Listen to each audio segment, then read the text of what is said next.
March 5th. For the very first time, we'll be able to see the suspected killer of baby Jessica. Crews have just plugged up a hole that caused 12 different people to go to the hospital. Just by pressing this button, police say you should be safer when you and your kids head out for a walk. A car chase that started right next to that Jeep ended right across the street in this barrier wall. Authorities say they do have the suspect in custody, a known felon. Business owners say when they heard the impact, they ducked for cover. You know, this is thousands of dollars worth of damage just because somebody wanted to throw a bunch of rocks through windows. The pastor of the Metropolitan Community Church says all of this brought her to tears. 1, 2, 3, 4, 5, 6, 7, 8. 16 windows smashed, shattered, and broken. A scene Jackie Carter says she's too familiar with. I'm continually replacing windows. I think we're probably around 175. Why?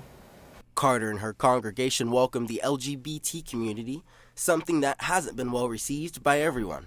They also feed thousands of people each week. I didn't hear about any other churches being vandalized yesterday on Easter. There's so many things that we do in our community, for our community, not just the LGBTQ community, but our neighbors, our community, our Wichita community.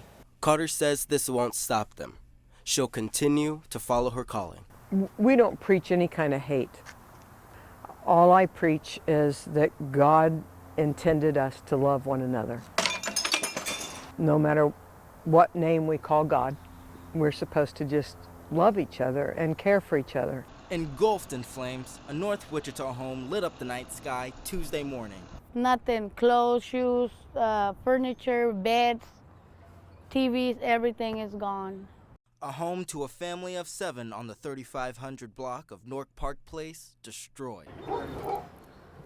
18-year-old Arlen Torres walks us through the charred belongings lost in the fire. This right here is the living room. That's like the dining room, and then the kitchen is right here. The Torres family was sound asleep when the fire broke out. So I woke up like around 4:30 because I heard my grandpa yelling my name. He's like, "Arlen, something's burning." Fighting flames, Arlen Torres said she ran through the smoky doorway into her grandfather's room. His bed was on fire, and so was the ceiling. He was right here trying to make his way out because he can't get up and walk. So that's when I called my sister, and she helped me take him outside. With half a decade of memories up in ashes, the Torres family now focuses on restarting. We are waiting my social workers from my kids. They're trying to look for organizations. A tough reminder of what matters most when things take a turn for the worst. Stuff, you can get it replaced, but life, you can never replace it.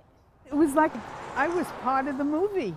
Theta Marks was picking up her mail like she always does when the unthinkable happened. I was getting knocked out of the way of a car. My car was being stolen. There was no one around to help. I felt like I was isolated on an island by myself. Mark says she was looking through her mail around 5 p.m. when a woman appeared. She came around this way with her little dog, and I figured she was going to walk past me. But that didn't happen. The lady grabbed the key out of my mailbox, ran across to my car, and started to drive away. Taking matters into her own hands, the 83-year-old hurried towards her car, wrestling with the door. Because my hand was here, she pulled me and knocked me down. I fell right here in the middle of the road, and I couldn't get up. With her car and personal belongings now gone, Marks called out to a passing car. I waved to her, and she came over to try and help me up. The Sedgwick County Sheriff's Office says in cases like this, it's important to put your safety first. Just try to be the best witness that you can so you can give an accurate description of the suspect vehicle, and try to get the tag number if possible. Mark says she plans to keep an eye out for any more unsuspecting strangers. I will be more cautious, but I don't want to live my life in fear.